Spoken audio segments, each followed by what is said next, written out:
Buonasera a tutti, benvenuti alla quinta e ultima giornata del nostro Festival Strangius dedicato alla letteratura autobiografica. Oggi abbiamo il grande onore di avere con noi la docente di filosofia Luigina Mortari e sarà accompagnata da un duo inedito composto da Maria Deborah Zucca e Valentina Stegi. Ci sarà da riflettere tanto, ci sarà da ragionare tutti insieme, ci sarà da condividere. Buon proseguimento a tutti.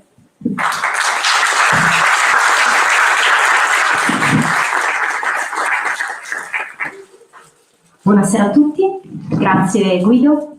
Sono veramente onorata di introdurre la professoressa Mortari. Professore ordinario all'Università di Verona, fa parte del consiglio di amministrazione della stessa università, dirige il CERC, che è il Center for Research on Hearing, insegna fenomenologia della cura ed epistemologia della ricerca qualitativa. Da tanto tempo dedica i suoi studi alla cura e ha pubblicato tantissimi saggi, tantissimi studi appunto, sia teoretici che empirici. Professoressa Mortari, buonasera. Buonasera a tutti e tutte. Ci vuole dire quando, come nasce la necessità di indagare la cura e poi perché una filosofia della cura? Sì, allora intanto prima di rispondere alla domanda che mi pone Valentina, volevo complimentarmi con gli organizzatori di questo festival, che è veramente un festival di carattere culturale, no? Non uno spettacolo, e di questo abbiamo bisogno soprattutto, e quindi va un ringraziamento a tutti quelli che hanno organizzato. In una società dello spettacolo come la nostra, trovare dei semi di senso non è semplice, quindi mi fa piacere essere qua, anche perché amo la Sardegna in generale. Rispondo alla domanda di Valentina.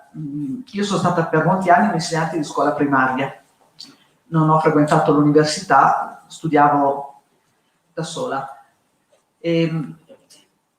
Un anno insegnavo in una scuola le cosiddette pluriclassi, no? Sapete quando, forse ce ne sono anche qua in Sardegna, dove un insegnante ha 2 classi nello stesso tempo. Io avevo una prima e una quinta, una quarta, adesso non ricordo più.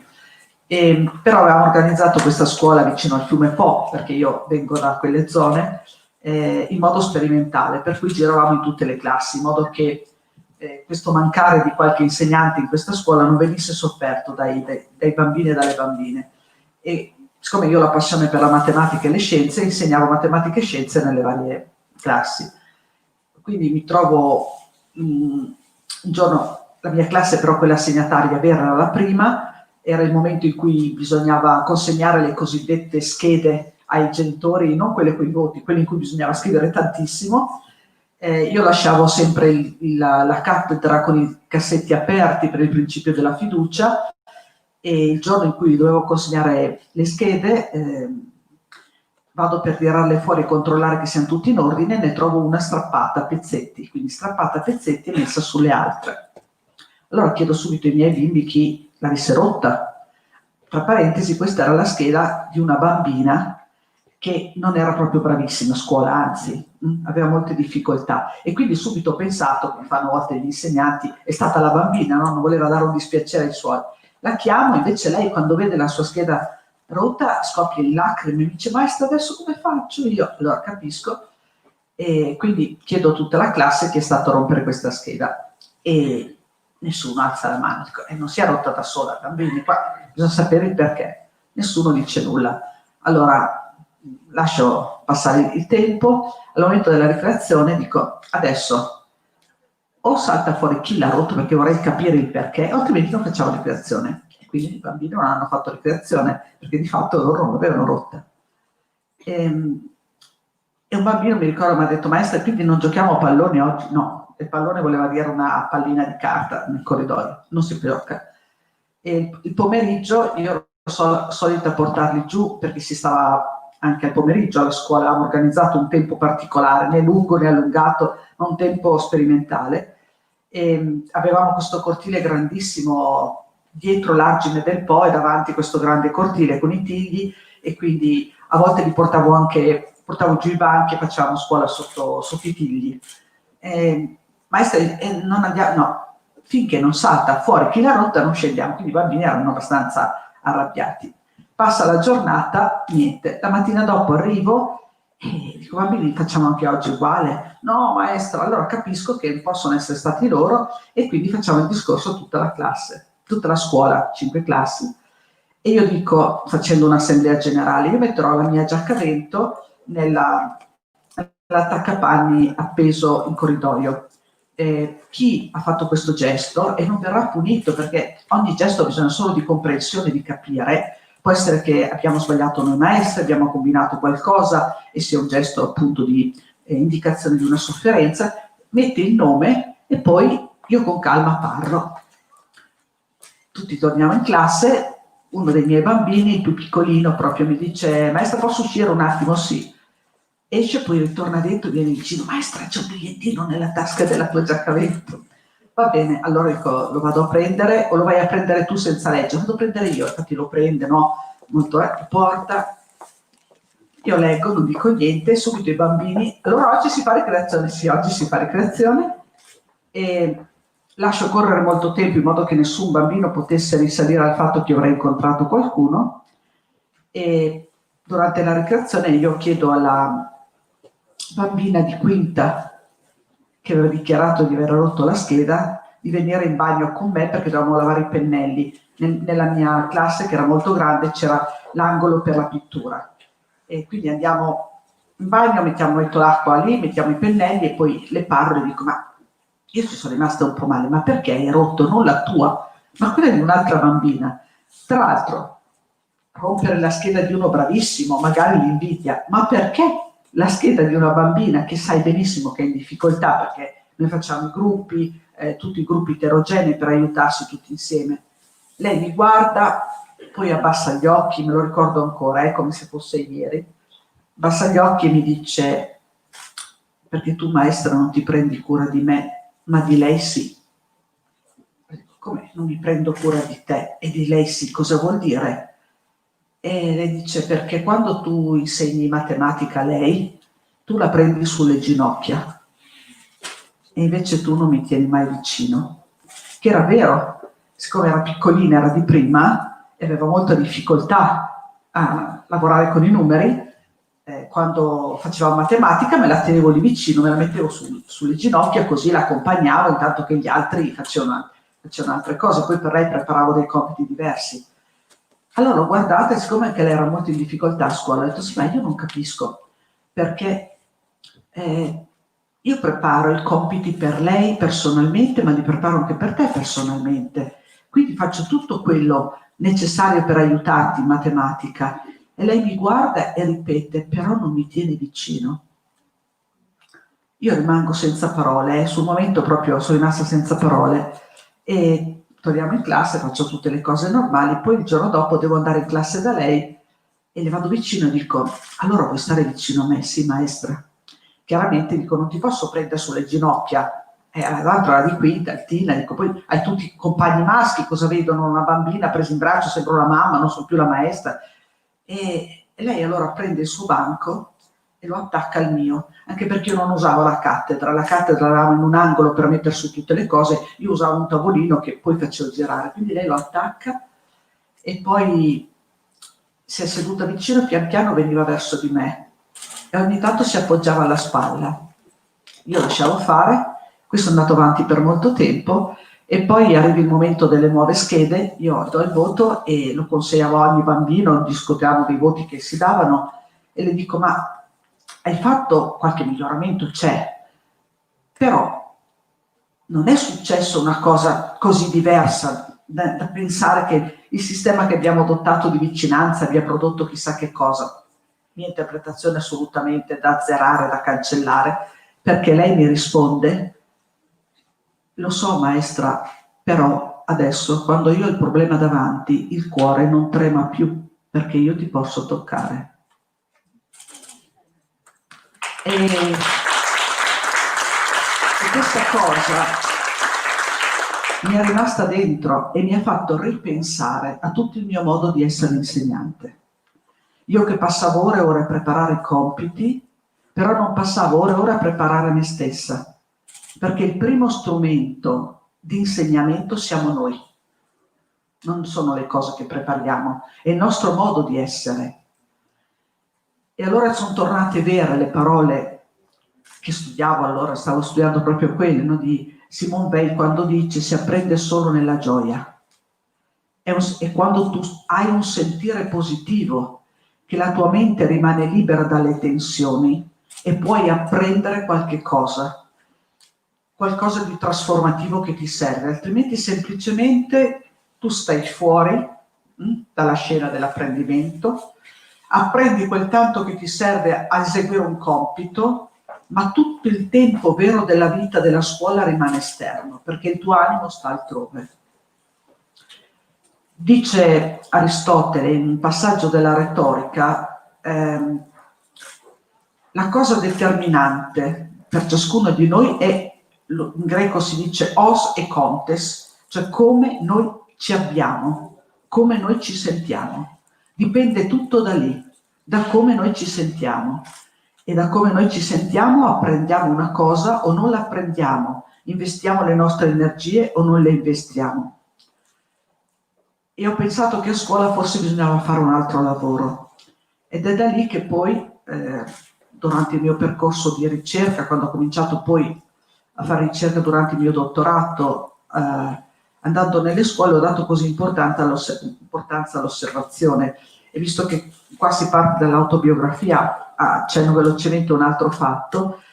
In una classe dove andavo a lavorare ragionavamo sul concetto di cura, sul concetto di bene. Arrivavo presto al mattino, una scuola molto importante, bella per me, dove le persone, queste maestre, dedicavano la vita a questa scuola a tempo pieno. Quindi andavo a fare ricerca, ma non andavo mai solo nella mia ora di ricerca, andavo molto prima, in modo da poter dare una mano se l'insegnante aveva bisogno. E quell'insegnante mi aveva detto già che insomma c'era un bambino che era stato sempre molto bravo, ma non rendeva più come prima, era sempre silenzioso, non si capiva come mai. Io che potevo girare per la classe mi accorgo che questo bambino spesso abbassava gli occhi, guardava come se guardasse sulle ginocchia, le mani erano sempre sotto il banco quando non doveva scrivere, e allora guardo bene, mi accorgo che ha una scatola per le scarpe. Allora al momento della ricreazione mi fermo, immaginiamo che si chiami Fausto, dico Fausto, ma cosa ci fai con quella scatola lì, anziché i libri sotto il banco? Lui rimane un po' così, ho detto guarda che la mia è una curiosità vera, cioè, non era come dire un'indagine. Allora lui la tira fuori, capisce che io non lo volevo rimproverare e vedo questa scatola con tutti i buchi sopra, buchi respiratori, e mi dice Luigina è piena di ragni. Come piena di ragni? Eh sì, perché io nella stalla, figlio di un contadino, quando non so cosa fare e sono da solo, vado in mezzo alla paglia e raccolgo i ragni. Sai che ce ne sono di tanti tipi di ragni? Ma va, ho detto io. E quindi lui mi ha detto, te li posso far vedere o ti spaventi? No, apri. Poi sopra c'era una reticella anche, quindi mi fa vedere tutti i tipi di ragni e comincia a farmi delle spiegazioni scientifiche complesse. E ho detto, caspita, ma questa è una cosa importante, perché la tieni sotto il banco? E lui ha detto, perché non interessa a nessuno questa cosa. No, è una cosa di scienze, può interessare. E così ne abbiamo parlato alla maestra e poi i bambini con la sua maestra sono andati a visitare la sua fattoria. E questo bambino ha cambiato, si dice da così a così, no? Dalle mie parti, proprio ha cambiato atteggiamento nella scuola. E perché? Perché stava vivendo un momento difficilissimo in famiglia, si sentiva solo e quando andava nella stalla fra la paglia a rifugiarsi era il suo momento in cui si teneva lontano dai problemi. E quindi i ragni, che erano diventati degli interlocutori, no? In questi momenti di passività dalla vita, sono diventati un modo per ritornare dentro la vita, perché poi è diventato l'esperto zoologo della classe. E perché parlo di questo caso? Perché in questo caso ho fatto agire l'osservazione. Difficile capire gli altri se non portiamo attenzione sugli altri. Siamo sempre molto distratti o presi dalle cose da fare. Io come maestra ero troppo presa dalle scadenze, dalle cose da fare. Invece la prima cosa, il primo atteggiamento di cura è quello di stare stabilire una relazione con i nostri alunni, con i nostri studenti, non una relazione affettivamente densa. Spesso dicono la relazione educativa è una relazione erotica. Ecco, io ci sto molto lontano da queste affermazioni. Semmai è una relazione amicale. Si usa troppo facilmente la parola amore. La parola amore, giustamente come dice Levinas, la relazione amorosa è una relazione apolitica, non c'entra niente con la relazione del mondo tutti i giorni, perché la relazione amorosa è una relazione che implica il rapporto col corpo ed è un'intimità profondissima ed esclude il terzo. E quindi non usiamo parole che non sono agibili in un contesto e che producono molta misinterpretazione. Semmai, se l'azione educativa è veramente un'azione di cura, io preferisco usare il termine agapè, che è l'amore spirituale, vale a dire la capacità di stare in una relazione di trascendenza e non di appropriazione con l'altro. Quindi stare in relazione con l'altro, ma tenerlo anche distante perché non diventi troppo tuo. Bisogna che gli educatori sappiano che l'altro deve rimanere l'altro, che il nostro compito, come mi insegna una mia amica maestra molto brava che si occupa di aiutare tutti i bambini in difficoltà, lei mi dice sempre, perché è una mamma in affido, non devi voler bene agli altri bambini, devi volere il loro bene, perché se vuoi il loro bene si stabilisce una relazione così intensa con te che poi quando si devono separare devono elaborare un altro lutto. Quindi i sentimenti troppo grandi lasciarli da parte e invece pensare che noi siamo uno strumento, niente di più, per il loro essere, per il loro bene. E nell'essere strumento non c'è niente di togliere di importanza a se stessi, anzi, nel farsi strumento di un'azione importante diventi, come dire, un cooperatore di un disegno che è più grande di te. Perché uno dei limiti della nostra cultura è di dare troppa importanza a se stessi, troppa. Ci mettiamo sempre al centro. Quando accade qualcosa di bene siamo noi a produrlo, quando accade qualcosa di male magari siamo noi a produrlo, no? Ma in un caso o nell'altro c'è troppa centratura su di sé. Noi siamo in una realtà molto complessa e non siamo altro che un'onda fra tutte le onde che danno luogo alla realtà. E il mio compito, penso, il compito di ciascuno di noi è quello di pensarsi come una delle tante onde che si devono mettere in sintonia con il logos dell'universo. Quest'estate, l'estate scorsa, questa passata, stavo continuando uno studio che ho cominciato durante l'inverno. Mi sono accorta di una parola, tra l'altro ero qua in Sardegna, perché i momenti, le idee più importanti io le ho fatte nascere importanti per me e poi sono nati vicino al mare, perché per me la forza del mare della Sardegna è una medicina per l'anima. E in quel caso stavo leggendo, perché io vengo con i libri per studiare, stavo leggendo Plutarco e poi ho riletto Platone e c'è un passaggio molto importante dove si parla nel Gorgia, si dice che il rispetto e la giustizia, che sono due grandi virtù, sono i principi, così viene tradotto, i principi ispiratori della vita politica. Ma in realtà quei principi ispiratori traduce male un termine greco. Sarebbero i principi cosmoi, cioè del cosmo. Vale a dire, quando tu ti comporti rettamente, giustamente, vuol dire che sei in linea con l'armonia dell'universo. È lì che bisogna trovare. Il senso della virtù è proprio questo. Non agire a partire da me, ma agire, come noi abbiamo imparato, e anche io ho imparato dalla visione illuministica, ma agire a partire dalla ricerca di essere in sintonia con un movimento più grande, che è il movimento che tende alla realizzazione del bene delle cose. Ho alzato la mano, no?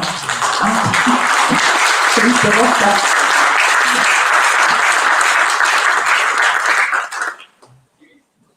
Buonasera, io non vi ho ancora salutato. Allora, avevo intenzione di farle una domanda, però adesso dopo che ha raccontato questi due episodi della scuola, mi è venuto in mente un'altra parte che lei affronta nel libro, che è quella dei bisogni. Cioè in una relazione di cura è importante capire il bisogno dell'altro. In una relazione di cura io ho qualcosa che può far starti bene, però molte volte è difficile interpretare i bisogni dell'altro.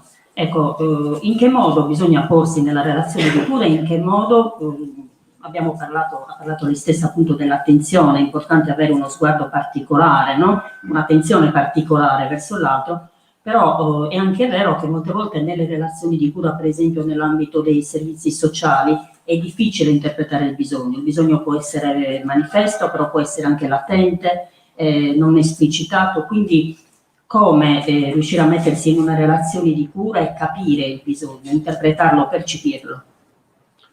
Sì, questa è una domanda cruciale anche questa per il tema della cura. Parto anche qua da un racconto, però prima di introdurre questo breve racconto, di cui io stavolta non sono protagonista, ma è un racconto raccolto, volevo spiegare quello che spiegavo prima, anche dando un suggerimento a Valentina per i suoi studi, mi scuso se anzi sono state così, do i consigli come se anche non richiesti. Quando si fa filosofia, spesso la filosofia sono discorsi troppo architettonici, dice Maria Zambrano, cioè elaborati, costruiti a tavolino, lontani dalla realtà concreta. Se la filosofia vuole veramente essere fedele a se stessa e nasce dal bisogno di fare chiarezza nella vita, deve cercare sempre di partire da dei problemi concreti, no? Come il problema della bambina che rompe la scheda, cioè problemi che tu incontri e che ti interpellano, come dire, in prima persona. Quindi questo è il concetto di filosofia pratica che io amo perseguire, quindi una filosofia molto semplice e di questo me ne scuso, ma è per stare molto legata alla vita. In una di queste attività che io svolgo, che svolgo con gli operatori sanitari, perché faccio un po' di ricerca nelle scuole e un po' di ricerca con gli operatori sanitari. Ero con un gruppo di infermieri nel Piemonte orientale e stavamo facendo un lavoro sui dilemmi etici, perché gli infermieri si trovano spesso a dover decidere in poco tempo, a fare delle scelte a volte difficili, così come anche i medici. Li abbiamo visti anche nel tempo del Covid. Tu hai delle situazioni che non sono previste dai protocolli, non sono previste dalle linee guida e tu devi prendere una decisione. La decisione poi pesa sulla tua coscienza. E il lavoro di cura chiede anche questo.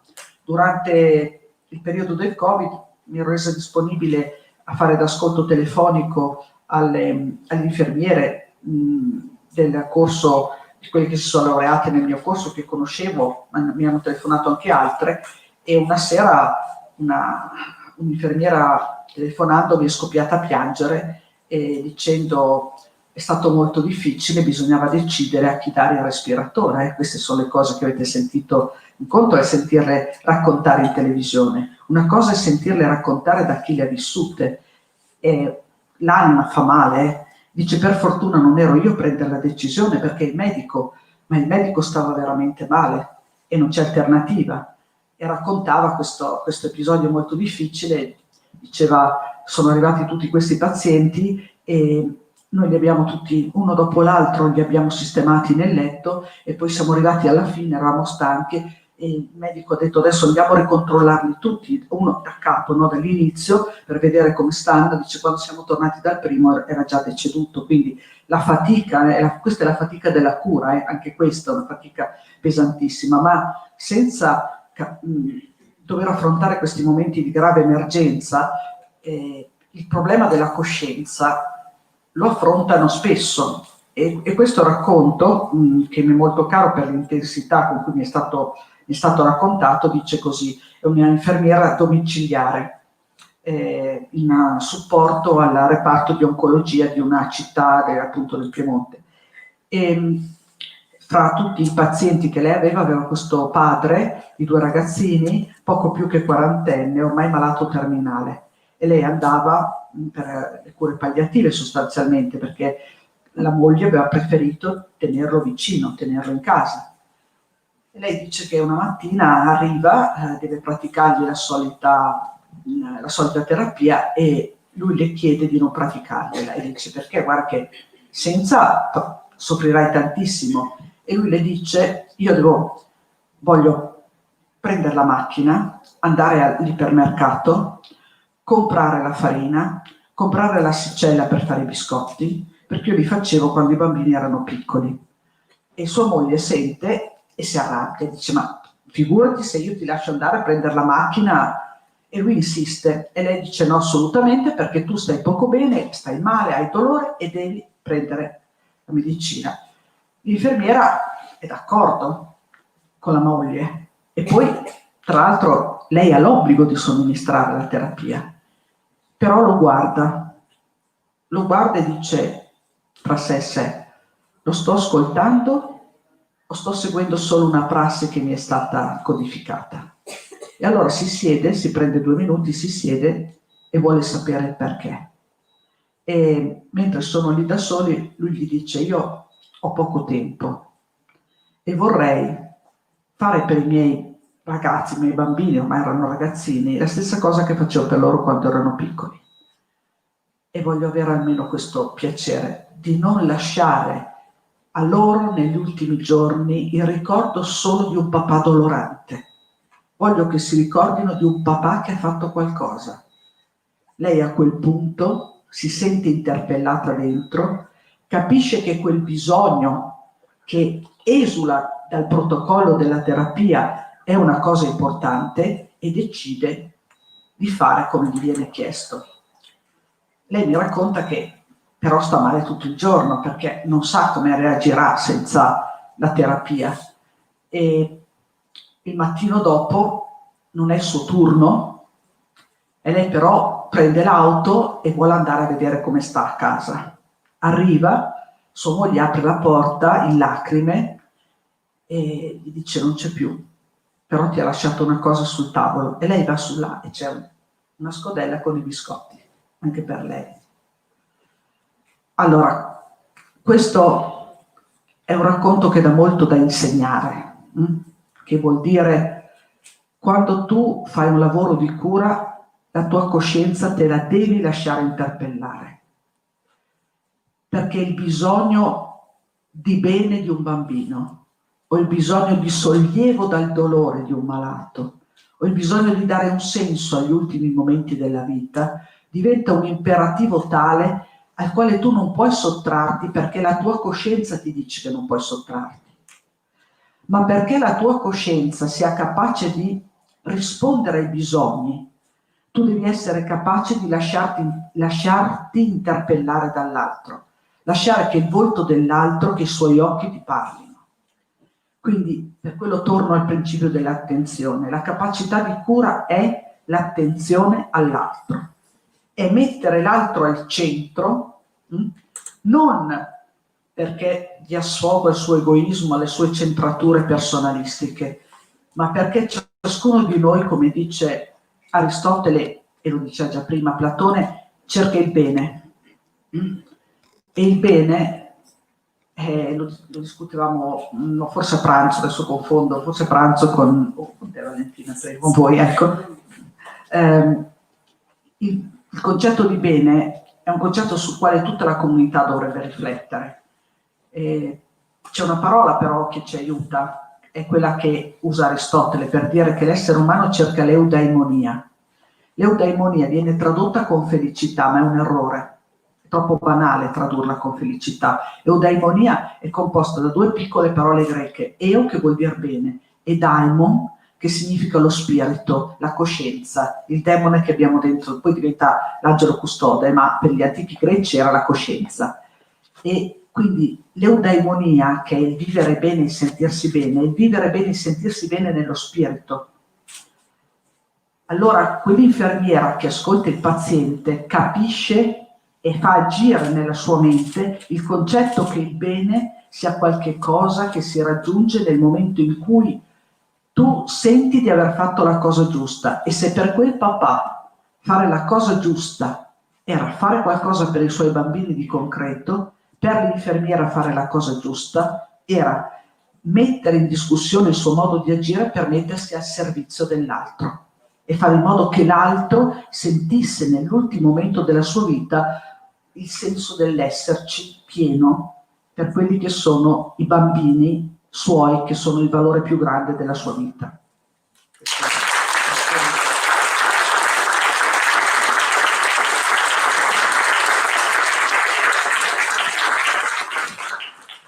Prima di fare la prossima domanda vorrei leggere un passo del libro, tra l'altro è Filosofia della cura, io prima presa dalle emozioni ho dimenticato di presentarlo. Allora, c'è un po' sul foglio, sì. Ecco qua. Quando si è avuto esperienza di una cura che ha nutrito l'anima di energia vitale, allora si sa stare di fronte all'angoscia senza che questa ci travolga.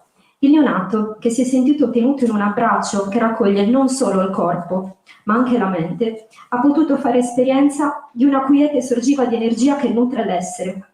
Il bambino, che trova gli insegnanti a sostenerlo con una presenza che sa accettarlo per come è e con fiducia accompagnarlo a divenire altre forme possibili del suo pensare e del suo sentire, può sporgersi sull'ulteriore dell'esserci senza spaesarsi nell'angoscia. Allora, lei ha condotto degli studi anche recenti sulla didattica a distanza, un argomento che direttamente o indirettamente ha coinvolto tutti quanti. Ci vuole dire qualcosa riguardo alle impressioni di questi studi, i risultati che c'è presenza nella didattica a distanza? Allora, io non sapevo, Valentina, che avrebbe letto questo passaggio. E questo passaggio, se posso fare una deviazione prima di arrivare alla risposta. Questa parte che ho dedicato al libro a riflettere sul momento della nascita viene un po' perché si pensa sempre a partire dalle proprie esperienze, ma soprattutto perché quando si studia la cura, nell'epoca contemporanea, a parlare di cura è stato Heidegger, questo filosofo tedesco, no? Ma Heidegger in questo libro Essere e Tempo dice anche che il sentimento fondamentale della vita è l'angoscia o l'ansia, dipende da come uno traduce il termine tedesco. Noi lo traduciamo con angoscia e gli americani con ansia, e la cosa cambia, ma insomma è sempre un sentimento negativo. Maria Zambrano dice che nella vita si esperisce un sentimento di inquietudine, molti parlano del senso di come ad esempio Levinas, che parla del senso di sentirsi inchiodati al dover essere. E quando studiavo questi testi, come dire, la mia mente era piena di questi sentimenti, questo senso negativo che tu senti se pensi alla vita. Noi nasciamo soli, quando apriamo lo sguardo al mondo siamo soli, e quindi quello che dice Heidegger sembra immediatamente evidente. Quando ci si trova all'ultimo momento prima di lasciare questo mondo, se si è consapevoli, se non avviene, come dire, per un incidente improvviso di cui non siamo consapevoli, sappiamo che siamo lì da soli, noi, di fronte al mistero, e incapaci di sapere come ritorneremo a quel fondo dell'essere dal quale siamo arrivati. Però io pensavo, se tutto il tempo della vita è accompagnato solo da sentimenti negativi, è tremendo, perché il sentire negativo, se è tanto, non ti fa fiorire. Quando Rilke scrive ed è preso da una profonda malinconia, è la malinconia, ma non è l'angoscia, è la disperazione. Nella disperazione, nel dolore vissuto in solitudine, il tuo essere si rattrappisce e tutta la tua forza la devi tenere per sostenere quella fatica. E mentre facevo questa riflessione, ho avuto l'esperienza di una mia studentessa di filosofia. Io avevo fatto studiare in quei tempi il Fedro, che a me piace tantissimo, come dialogo dove si parla dell'anima che sale in cielo a guardare le cose degne d'amore, quindi è il dialogo sulla conoscenza, ed è affascinante almeno per me. E gli studenti, colpiti dal fatto che in quel momento era stato pubblicato un libro che parlava del dolore, mi hanno detto: prof, perché non parliamo del dolore? Beh, se proprio volete, parliamo anche di quello. E però una studentessa mi ha chiesto di parlare un pomeriggio, e quindi è venuta nel mio studio e mi ha confidato che aveva ripreso a studiare da poco, che il suo dolore per la vita era talmente grande che pensava di non riuscire a resistere. Poi ha alzato il maglione e mi ha fatto vedere che si tagliava le braccia. Sapete quella pratica, no, che fanno gli adolescenti, perché così quando esce il sangue si sente un dolore fisico che colma quel senso di vuoto profondo che tu senti dentro. E allora così ho cercato un percorso adatto a lei, e però ho pensato di più a questa cosa a partire dal suo racconto della vita, ed era come se la sua vita dai primi anni dell'infanzia, da quando un dolore grande l'aveva presa, fosse un continuo tempo destinato a cercare una cicatrice rispetto a quel dolore grande che l'aveva segnata. E lei mi diceva che si sentiva bene solo quando sentiva di poter contare su qualcuno, di poter per un attimo nella vita appoggiarsi su qualcuno, avere la fiducia.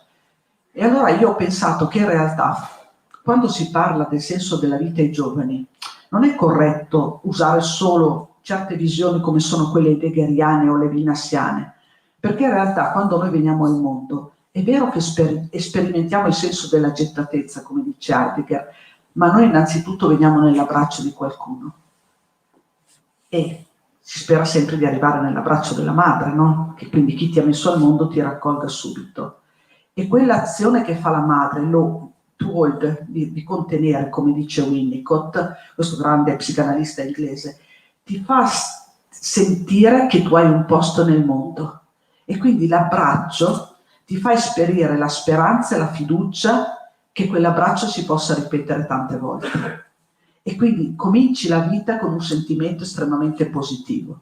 E allora bisognerebbe ricordare sempre il ruolo fondamentale dei caregiver primari, della madre, spesso ce lo dimentichiamo, no? Dei nonni, del papà, di tutti quelli che quando tu sei massimamente fragile e vulnerabile ti stringono.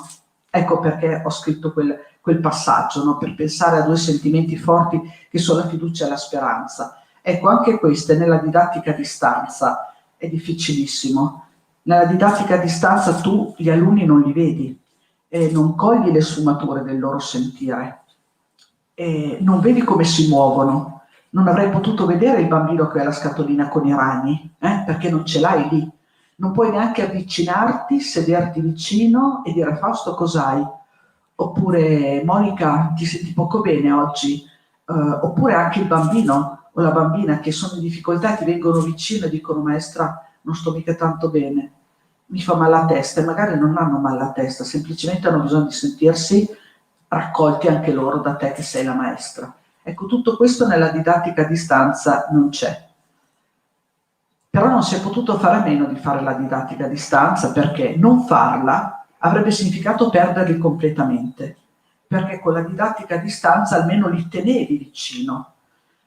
E mi raccontavano le maestre che hanno parlato con me in questi tempi, una in particolare molto brava, il suo nome è Fabrizia, la cito volentieri, con lei ho fatto i primi anni di scuola, lei è molto brava, diceva che il suo lavoro più importante non è stato tanto con i bambini, ma è stato tanto la didattica a distanza con i genitori, perché lei si era resa conto che nella sua classe pochi avevano il computer, però tutti avevano il cellulare.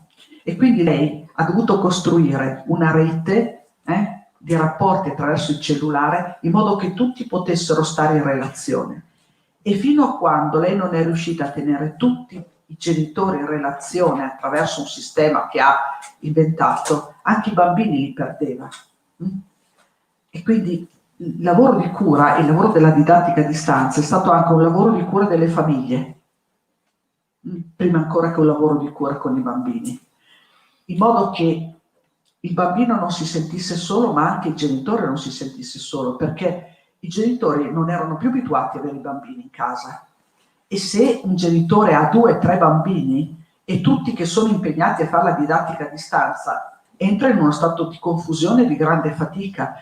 Quindi l'insegnante capisce, se è un insegnante che sa aver cura, che il suo lavoro di insegnamento deve essere innanzitutto un lavoro di tessitura delle relazioni, perché alla fine, nella sostanza, il lavoro educativo, come tutti i lavori di cura, sono lavori di relazione, in cui tu tieni le fila con gli altri. E questa è anche la fatica del lavoro di cura. Io dico adesso, quando in questi giorni faccio didattica a distanza anch'io con le scuole, con gli insegnanti che mi chiedono di avere una consulenza, dico sempre: prima c'erano i sanitari in prima fila, in frontiera, adesso ci siete voi, perché adesso tornando vi trovate in una situazione difficile, dovete reinventare ancora la situazione del lavoro.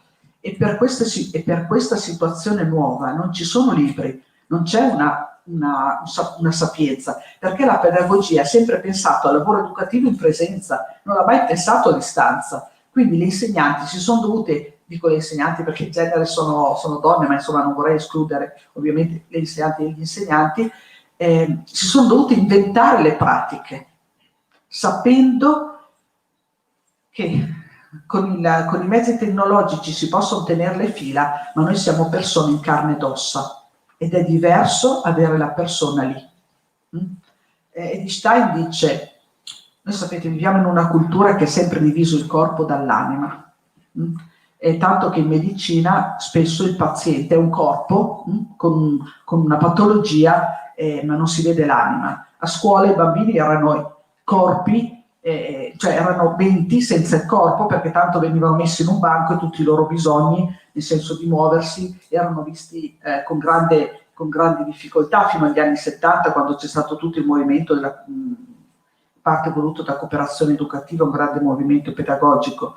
Per cui siamo sempre stati scissi, ma in realtà le persone che abbiamo davanti, il malato o il bambino, sono un'anima immersa nel corpo, oppure un corpo animato da quel soffio vitale che poi è lo spirito che abbiamo dentro, che è la mente e il cuore. Quindi quando tu fai un lavoro di cura, lo puoi fare solo in carne ed ossa, avendolo vicino. Quando è a distanza, devi recuperare tutto il possibile sapendo che c'è come un filtro troppo grande per arrivare all'altro, e quindi è una fatica enorme. Lo sento anch'io quando faccio le relazioni adesso. Non mi costa niente fare una relazione di ore in presenza, ma a distanza dopo mezz'ora io non ho più forza e non capisco perché. Nessuno mi fa domande, è però più difficile quando nessuno ti fa domande, perché sei da solo con te stesso. Infatti quando parlo e ho davanti lo schermo mi dico, mentre parlo dico, sto dicendo delle stupidate, non funziona niente di quello che dico, quindi vado in discussione con me stessa, diventa faticosissimo tenere la relazione, e questo anche per gli insegnanti che lavorano a distanza. Anche con gli studenti è così, solo che gli studenti sono adulti e quindi poi loro possono fare un uso più articolato del mezzo. Io ad esempio le lezioni agli studenti non mi piace farle a distanza col computer, cioè come dire in diretta. Io le ho registrate in modo che loro poi se le usassero dove volevano, visto che sono adulti. Infatti loro hanno gradito quel sistema, perché tanto la prof non è presente, quindi tanto vale avere la sua lezione registrata che mi posso ascoltare anche in un momento di pausa dal lavoro. Quindi questa nuova realtà dobbiamo imparare veramente a gestirla, sperando che questa distanza non duri troppo tempo, perché se ci ha fatto conoscere ritmi diversi della vita, si rischia anche troppa distanza, quella distanza che è contraria alla vita politica, perché la vera vita politica è quella che si fa in agorà, dicevano i greci, cioè nella piazza, lì dove tutti ci si può sedere con una seggiola e parlare insieme. Infatti filosofia, che è l'amore per il sapere, assomiglia a una parola del mio dialetto mantovano.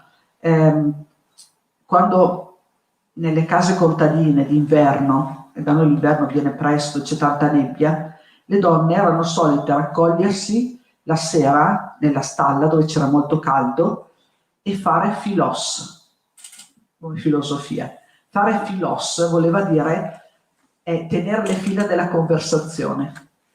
Quelli sono momenti importanti, perché quando tu parli mentre hai l'altro lì, senti anche tutta la sua passione del parlare, senti la sua preoccupazione, senti se la voce si incrina, riesci a vedere se una lacrima compare negli occhi mentre parla di qualcosa, allora ti accorgi che magari sta poco bene, magari ha una sofferenza che non vuole dire, allora può intervenire. Ecco, questa è la vicinanza.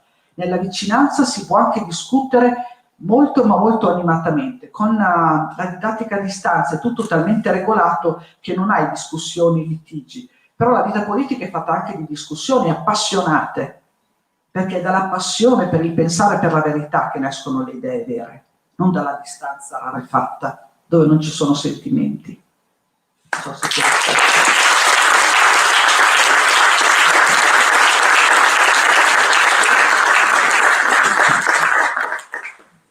Allora, non so se abbiamo ancora un po' di tempo. Io volevo fare un'altra domanda alla dottoressa Mortari, perché nel libro si parla anche di vulnerabilità e fragilità. Io praticamente leggendo il libro l'ho un po' selezionato con tanti concetti, tante parole chiave, e queste sicuramente sono quelle, diciamo, che maggiormente mi hanno colpito, perché comunque in una relazione di cura ci si mette un po' in gioco. E quindi, come lei appunto ha spiegato nel libro, ci si può anche rimanere coinvolti, quindi rimanere un po', come dire, bruciapicci, ecco. Leggo 2 righe, giusto per... Non c'è cura se non c'è sensibilità al sentire dell'altro, ma la sensibilità è esposizione all'altro e l'essere esposti aumenta il tasso di vulnerabilità che c'è proprio, in quanto esseri dipendenti l'uno dall'altro. Proprio perché l'essere sensibili espone, ed esponendo mette a rischio a chi ha cura, capita di interrogarsi sulla sensatezza dell'essere sensibili all'altro. Quindi in che modo dobbiamo essere sensibili all'altro per non appunto diventare fragili, vulnerabili, quindi non riuscire poi a sostenere la relazione di cura? No, la domanda di Deborah è una domanda complessa perché è partita appunto dal concetto di fragilità e vulnerabilità per arrivare a porre il problema della giusta relazione per fare in modo che chi cura non diventi più vulnerabile di quello che è. La mia preoccupazione nello scrivere quel libro era la preoccupazione di fondare il discorso sulla cura, perché di cura ne parlano tanti ormai, però spesso in una maniera molto superficiale, perché la cura è una parola che usiamo tutti i giorni, quindi è più facile parlare della cura che non della teoria della relatività, ovviamente, no? Tutti possiamo parlare. Però quando si comincia a scrivere su qualcosa, la prima preoccupazione dovrebbe essere quella di fondare in un modo serio e rigoroso il discorso. E se si vuole arrivare a dire che la cura è importante nella vita, bisogna cercare di dimostrare che è veramente importante. Come si può fare? Analizzando il nostro modo di essere. È vero che la cura è importante per noi. È importante se, facendo un'analisi della nostra esperienza, cogliamo che quel prendersi a cuore che è la cura è veramente necessaria. E questo è evidente dal fatto che noi siamo esseri, io definisco fragili e vulnerabili. In letteratura le 2 parole si usano in modo con lo stesso significato, in realtà per me hanno 2 significati differenti. Noi siamo tutti fragili perché la vita non dipende da noi. La fragilità è questo, non siamo noi che ci poniamo nel mondo, ma c'è qualcosa che prima della nostra nascita ha deciso che noi saremmo venuti al mondo. E a meno di un gesto molto forte che si prende alla fine della vita, di cui ciascuno ha la libertà, però noi non abbiamo la potestà di dire quando, né possiamo sapere dove andremo quando finirà la vita. E questo, dice anche Martha Nussbaum, è senso della non sovranità sull'essere. Noi non siamo sovrani e questo ci rende fortemente fragili. Siamo anche vulnerabili perché la nostra vita dipende dagli altri. Da soli non possiamo fare la nostra vita. Sì, possiamo fare come Mowgli nella giungla, però dobbiamo sperare di trovare la pantera, Bagheera, pantera e tutti gli altri animali che si prendono cura di noi, perché altrimenti anche nella giungla verrebbe meno la nostra vita. Noi abbiamo bisogno degli altri perché siamo esseri fortemente relazionali, ma abbiamo bisogno anche delle cose del mondo, che sono le cose della natura, che sono gli oggetti della nostra, che animano la nostra vita, tanto che il primo significato di cura è procurare le cose. Però proprio perché abbiamo bisogno degli altri siamo fortemente vulnerabili, perché l'altro ci può dare tanto del buono di cui abbiamo necessità, ma ci può provocare anche tanto dolore, ci può provocare tanta sofferenza per la violenza. E la sofferenza avviene non solo dal fatto che l'altro ci possa produrre un male volontario, che è gravissimo, ma anche dall'incuria, cioè dall'indifferenza. Quando si passa in un posto, si sta tanto in un posto e nessuno si cura di noi, abbiamo la percezione di non valere nulla. E quando si ha la percezione di non valere nulla, è come se l'anima si rattrappisse e non trovasse più il respiro profondo e vitale dell'essere. Ma l'altro ci può far male in 2 modi, non solo con i gesti, e vedete quanta violenza sta aumentando, e questa non è retorica, la violenza nella nostra società sta aumentando a ritmi, io penso, sconosciuti per quanto è il tempo della mia vita. Ma l'altro può far male anche con le parole, perché noi siamo, come diceva il poeta Hölderlin, un colloquio. noi viviamo delle parole con gli altri, che gli altri ci danno, e quindi la parola può essere un farmaco che ci allevia dalle sofferenze, ma anche un veleno. La parola violenta è un veleno, la parola che distrugge il valore della tua esistenza è un veleno, e tu devi assorbire tantissima energia per tornare a vivere quando qualcuno ti dà delle parole che sono parole che ti sottraggono il valore della tua esistenza. Allora, proprio perché noi siamo fragili e vulnerabili e dobbiamo costruire il nostro essere, abbiamo bisogno degli altri. In momenti particolari della nostra vita, poi in modo assoluto, i neonati sono fragili e vulnerabili e nel modo assoluto hanno bisogno degli altri. Quando si diventa anziani, quando le forze vengono meno, quando la nostra mente non è così lucida da poterci garantire l'autonomia, abbiamo un bisogno profondo degli altri, e sapere che abbiamo un bisogno tale che ci mette nella condizione di non restituire l'azione ci fa sentire inutili un peso, e questo è molto faticoso per i nostri anziani. Infatti in una ricerca che spero che uscirà presto, fatta col CERC, col centro di ricerca che abbiamo noi insieme a Medicina, l'abbiamo fatta nelle residenze per gli anziani. Io, facendo l'introduzione, ho scritto: la prima cosa che dovrebbe fare la società quando c'è un anziano è quella di ringraziare, perché l'anziano con la sua vita ha dato tanto durante il tempo della vita, e quando li vedi da soli in una casa di riposo dove nessuno ha la cura profonda per loro che avrebbero per un'altra persona, viene una grande tristezza. Anche queste riflessioni mi vengono sempre da fatti personali. In una residenza per anziani dove avevo dovuto allocare mia mamma per il tempo cosiddetto del sollievo, perché aveva avuto una frattura molto grave e doveva essere immobilizzata, quando andavo a trovarla trovavo spesso in corridoio una vecchietta su una seggiola a rotelle che piangeva tantissimo, e nessuno era lì con lei. Allora io un giorno ho fermato l'infermiere, ho detto: ma non si può fare qualche cosa, perché fa un male all'anima tremenda. Lei dice: sì, ma questa vorrebbe andare via. Avrà le sue ragioni se vuole andare via. Allora mi sono seduta vicino a lei, era una maestra, aveva quasi 90 anni, era stata una maestra di scuola, e lei voleva tornare nella sua scuola, voleva vedere la sua scuola, e poiché nessuno la portava, lei piangeva tutti i giorni, e piangeva soprattutto perché nessuno l'ascoltava, e mi ha detto: ma non c'è qualcuno che può portarmi solo a vedere l'edificio? Questa cosa mi è rimasta dentro, mi fa male ancora adesso.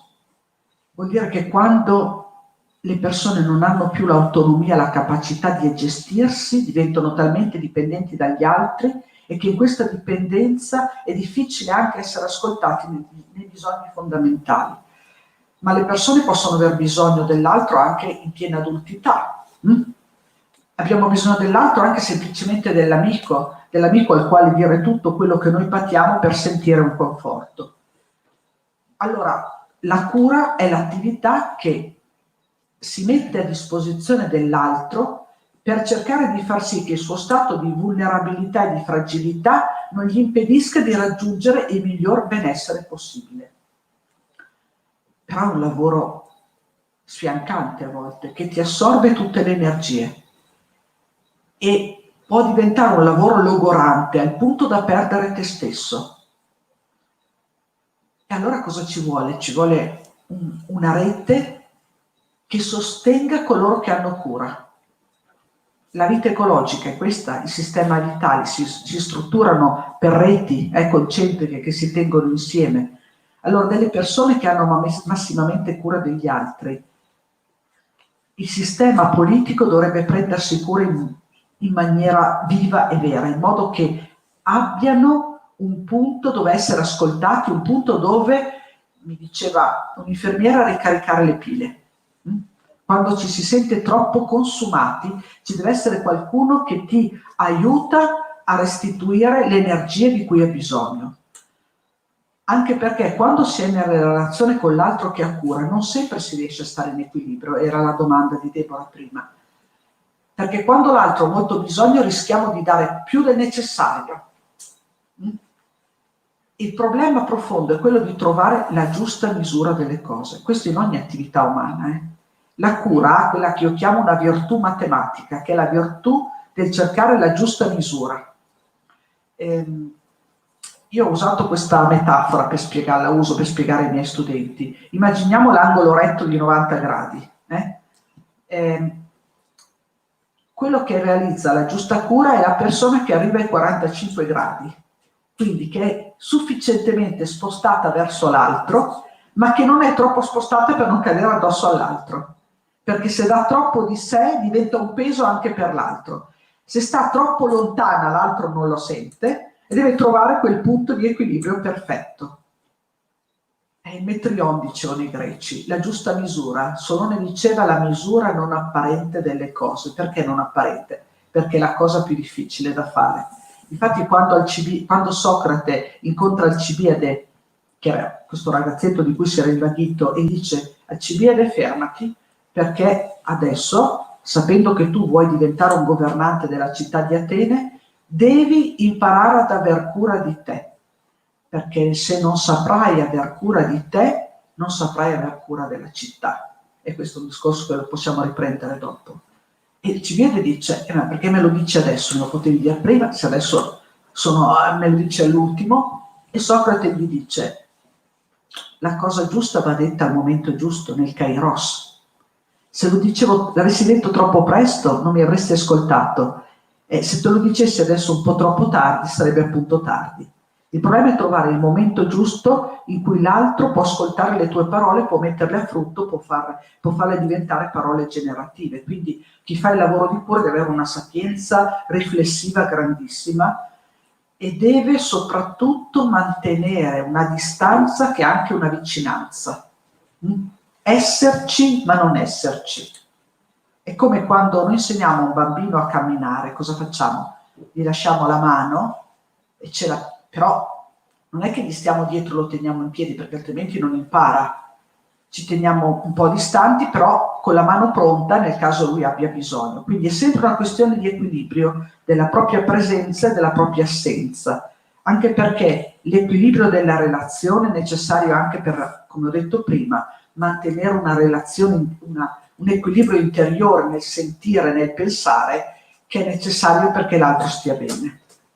Un eccesso di attenzioni è troppo, una carenza di attenzioni è mancanza di cura. Trovare la giusta misura è la cosa più difficile. E chi scrive, si dice sempre che chi scrive di qualcosa è perché non sa fare quella cosa, ed è vero, Io scrivo di cura, ci ragiono tanto perché non la so fare, non saprei mai trovare quella giusta misura lì. Quindi chi scrive di solito affronta qualche cosa che sente come un grande problema. Ho accennato prima, non sapevo che avrei parlato di Alcibiade, ma me l'ha suggerito Deborah mentre formulava la domanda.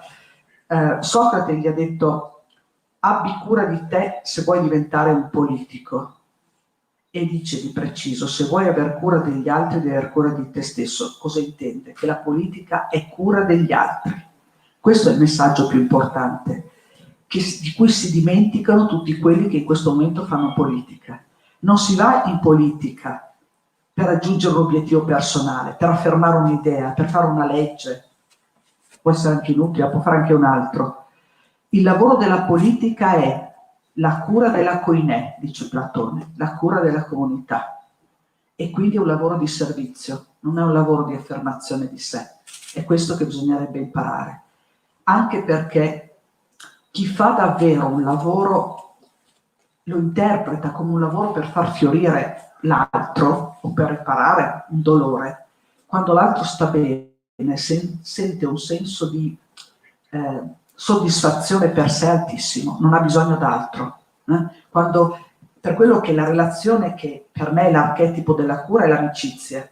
L'amico è tale perché vuole il bene dell'altro ed è talmente contento che quando l'altro sta bene anche lui.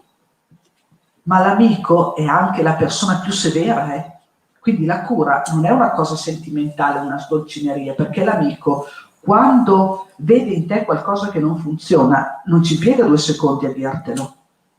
L'amico è la persona estremamente franca, dura, che ti dice davvero quando tu sbagli. Infatti Socrate dice in un dialogo all'altro: confutami se vedi che io sbaglio, perché la migliore amicizia che tu puoi avere per me è mostrarmi dove sbaglio in modo che io possa correggermi. La scena politica oggi non ci dice questo, ci dice di persone che vogliono affermare la propria posizione. Invece il pensiero politico è quello di chi sa dialogare con l'altro, si mette al servizio della ricerca della verità. Quindi dice il suo pensiero, l'altro ne aggiunge un pezzo, l'altro un altro pezzo, per arrivare alla posizione terza, dove non c'è scritto alla fine Luigina, non c'è scritto alla fine Deborah o Valentina. C'è un pensiero che è il pensiero di tutti. Questo è il senso del lavoro comune, che è il senso della koiné. E questa è la politica, aver cura di arrivare a qualche cosa che fa bene a tutti, perché vedendo che c'è un bene per tutti stiamo bene tutti insieme. Una cosa difficile però è pensarla e realizzarla, penso.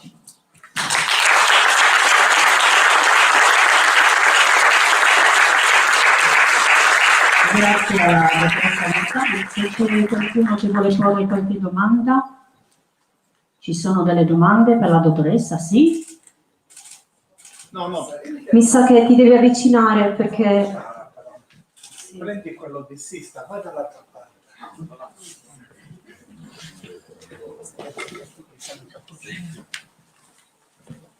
Ti viene più semplice questo?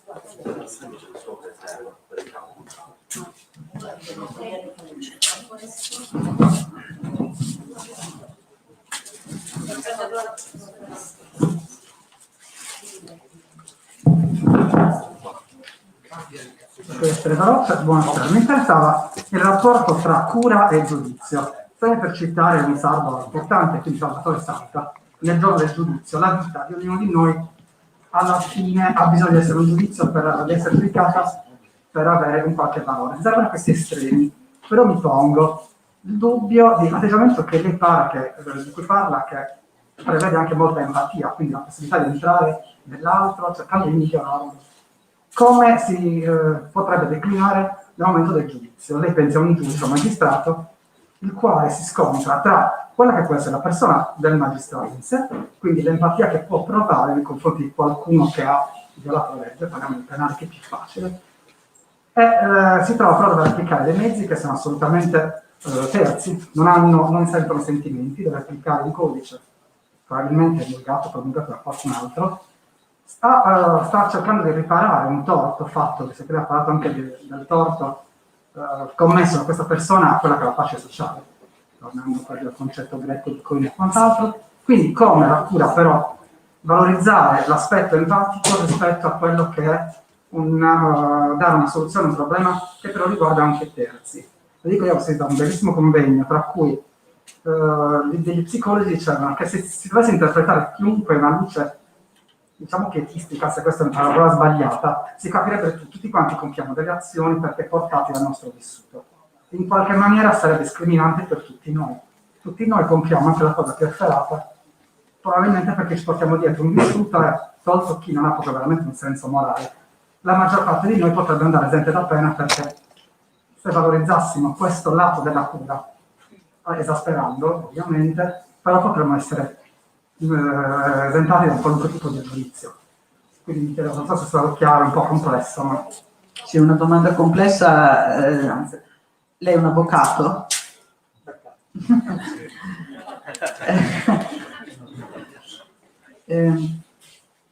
Allora, intanto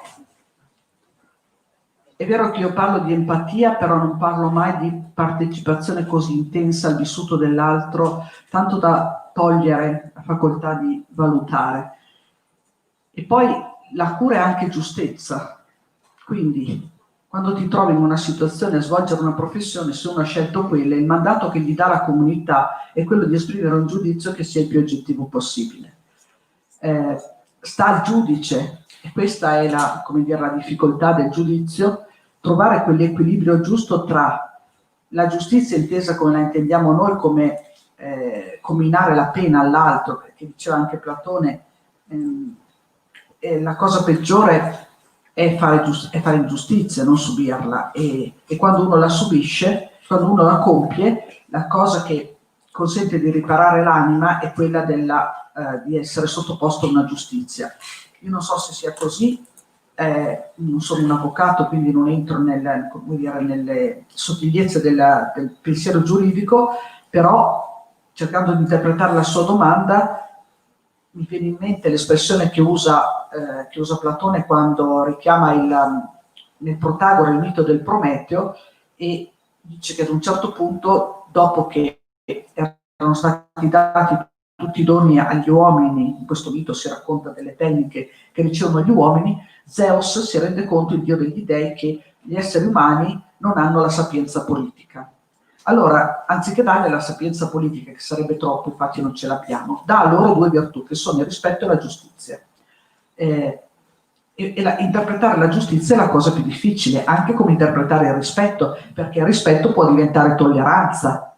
E se io interpreto il rispetto come tolleranza, cioè lasciare che l'altro faccia quello che fa, non faccio una cosa giusta, perché spesso devo prendere una posizione dura perché l'altro capisca dove ha errato. Quando si parla di rispetto e di giustizia, io preferisco tradurre la parola giustizia, il termine greco, con giustezza anziché giustizia, perché ormai nella nostra cultura la parola giustizia spesso evoca una sorta di giustizialismo. Invece la giustezza vuol dire trovare quell'azione che io chiedo all'altro di compiere per riparare a quello che è stato fatto. Allora, se il giudice arriva a trovare il modo per mettere l'altro nella condizione di vivere un'esperienza che gli consenta di riparare a quello che ha fatto, questo è il suo compito, che è la cosa più difficile.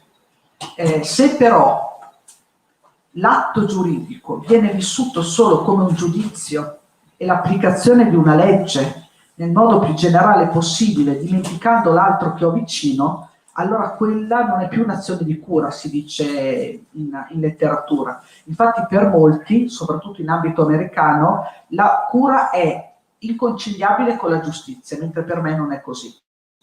Gran parte della letteratura sulla cura, sull'etica della cura, sostiene questa teoria.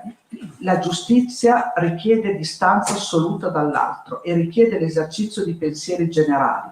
La cura richiede una considerazione del particolare che si ha davanti, quindi i due modi di pensare sono inconciliabili.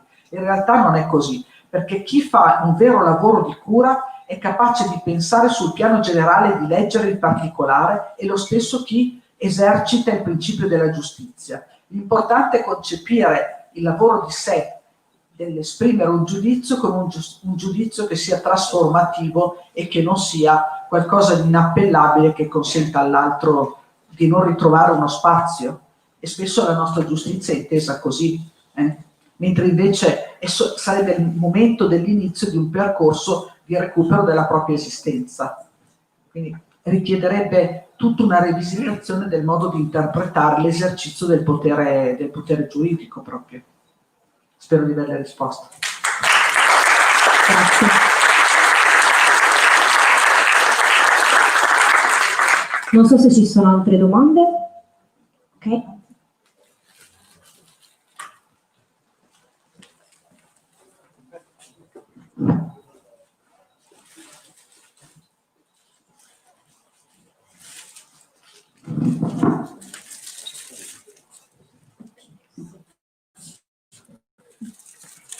Allora,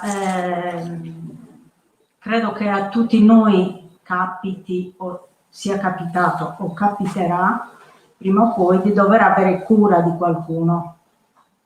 Però non è detto, la cura non è una cosa che ci mettiamo addosso, no. Non ci vestiamo, e quindi non tutti siamo in grado di assolvere a questo compito allo stesso modo.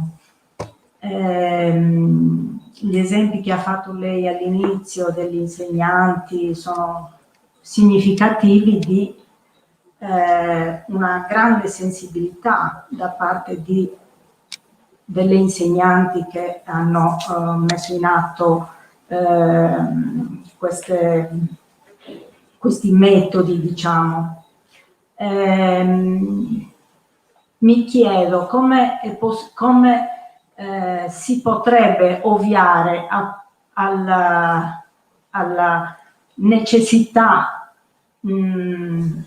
o all'inconveniente di non avere le capacità di essere in grado di curare una persona, e penso per esempio alle insegnanti che non sanno ascoltare i loro alunni, soprattutto anche se sono alunni disabili. Penso alle persone che per mestiere devono avere cura di qualcuno. Mi vengono in mente le persone, per esempio gli assistenti geriatrici che picchiano gli anziani nelle case di cura, oppure le stesse insegnanti che picchiano bambini anche piccolissimi. Quindi mi chiedo, lei ha da proporre una soluzione per questo, oppure per la società ovviamente? Ci vuole un qualcosa che stimoli la società a comportarsi in modo diverso, credo. Il suo nome? Manuela. Manuela. Se avessi la soluzione, Manuela, la brevetterei, così. Però lei ha toccato un punto fondamentale, ha parlato di operatori geriatrici, di insegnanti. Io insegno anche nel corso di scienza della formazione primaria, quello che forma i maestri. E quando si valutano i maestri che devono insegnare in un corso, come si fa con i medici, si sottopone un questionario, perché per valutare le loro conoscenze generali. E allora noi ci troviamo magari in classe degli studenti bravissimi, ma che non hanno nessuna intenzione di aver cura dei bambini. A una studentessa che vedevo, non mi pareva proprio molto intenzionata a fare quel lavoro, le chiesi: ma tu perché hai scelto di fare questo corso? Perché capivo dalle sue risposte che c'era qualcosa che non mi convinceva. Lei mi ha detto: non so cosa fare, non sapevo cosa fare, ma il mio desiderio sarebbe girare il mondo e magari diventare una modella. Dico, allora sarebbe bene cambiare corso. Allora, questi sono discorsi duri, ma è così. Cioè, innanzitutto bisognerebbe che i lavori essenziali di cura venissero, le persone che seguono i corsi, venissero scelte con un test, con un lavoro attitudinale, con un colloquio, in modo da capire ed aiutare le persone anche a scegliere quello che è giusto, perché a volte non è che lo facciano perché vogliono sbagliare il loro lavoro, non ne hanno un'idea di quello che può capitare. E quindi quando i nostri studenti vanno al secondo anno nelle classi, la prima cosa che io chiedo è che scrivano un diario e che scrivano tutti i sentimenti di disagio che hanno vissuto, in modo che capiscano presto se non è quello il luogo dove loro vogliono stare. La stessa cosa sarebbe per tutto il personale sanitario. Non dovrebbe essere scelto solo sulla base di test, come dire, che chiedono quando è stato fondato lo Stato italiano, ma si dovrebbe parlare con loro per capire come interpretano veramente il loro agire. Ma anche facendo questa scelta, mettiamo di arrivare a fare questa scelta fatta bene all'inizio, poi questi vincono il concorso, entrano nei ruoli e poi ci si accorge che ad un certo punto magari un educatore picchia un bambino e tu dici: ma eppure era uno degli educatori che secondo me nella vita cambia qualcosa, e può succedere qualcosa dentro, nella scuola, può succedere qualcosa nella tua vita personale, e ad un certo punto anche i colleghi si trovano di fronte a una persona che non conoscevano. È per questo che dicevo prima, occorre una rete, cioè ci deve essere un supporto da parte dell'istituzione che consenta di avere a queste persone dei momenti di ascolto, in modo da individuare quando c'è un momento di crisi, perché nessuno vuole picchiare un bambino. Quando si arriva a quel punto lì, qualcosa è scattato nella mente, qualche cosa che indica uno squilibrio molto grave. Non parlo dell'istituzione degli anziani, adesso sto parlando proprio degli insegnanti. E se ci fosse la possibilità di fare nelle scuole non il servizio dello psicologo, e non intendo quello, ma proprio dei luoghi di ascolto fatto anche dai colleghi o con un counselor, negli Stati Uniti ci sono i cosiddetti counselor per gli insegnanti, forse l'insegnante potrebbe avvertire quando è il momento di stare male, e ci dovrebbe essere però una struttura talmente flessibile nell'organizzazione statale da consentire di spostarsi. Per cui io non sono più capace di stare in contatto con i bambini per una serie di cose, trovatemi un posto in segreteria, ma spostatemi, perché se sto lì ancora e senza un aiuto che mi sostenga non riesco a garantirlo. Quindi se vogliamo che i nostri servizi di cura, le scuole, gli ospedali, le residenze per anziani siano luoghi dove le persone stanno bene, dobbiamo riuscire a dare una struttura di supporto in modo da individuare i punti nevralgici. Sì. Ah, ok, mi ha detto che devo accorciare perché... Quindi comunque penso, Manuela, di aver risposto in questa parte, semmai dopo discutiamo anche per... C'è un'altra domanda? Non possiamo rispondere? Mi sa che... Ah, ok, siamo fuori tempo. Siamo fuori tempo. Un'altra domanda? Dai, un'altra domanda, sì, poi abbiamo anche purtroppo mi dispiace. Sì, abbiamo il cappuccetto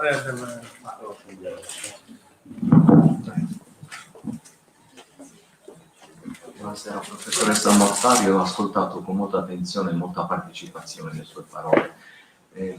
Nella ricerca della giustezza, nell'impegno della cura, quanto è importante essere pensosamente presenti a se stessi con gli altri? Qual è l'importanza della cura assunta? Non si può aver cura dell'altro se non si ha cura di se stesso. Essere pensosamente presenti a se stessi è la condizione essenziale. E le persone che io ho intervistato, che ho incontrato nella mia attività di ricerca sulla cura, hanno evidenziato che le persone capaci di cura sono persone che esercitano il dialogo silenzioso dell'anima con se stessi molto frequentemente. Sono persone che apprezzano i momenti di silenzio, un silenzio vissuto non passivamente ma come luogo di ricerca del senso delle cose. E questa è una delle attività che dovremmo insegnare ai nostri bambini e alle nostre bambine. Grazie perché è andato al cuore della cura. Grazie a voi.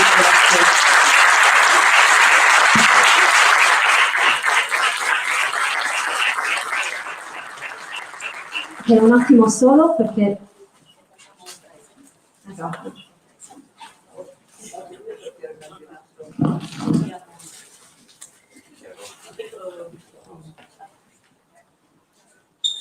Quanta qualità abbiamo sentito stasera, grazie di cuore professoressa Mortari e grazie di cuore a Valentina e Maria Deborah per la splendida presentazione. Grazie a tutte e tre.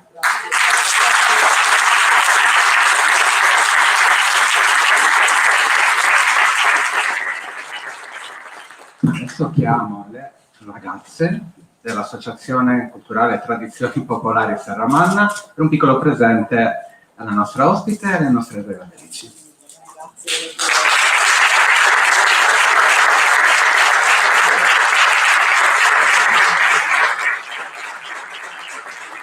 Ci vediamo tra un po'. Grazie dell'ospitalità che è sempre molto bella in questa terra sarda, grazie.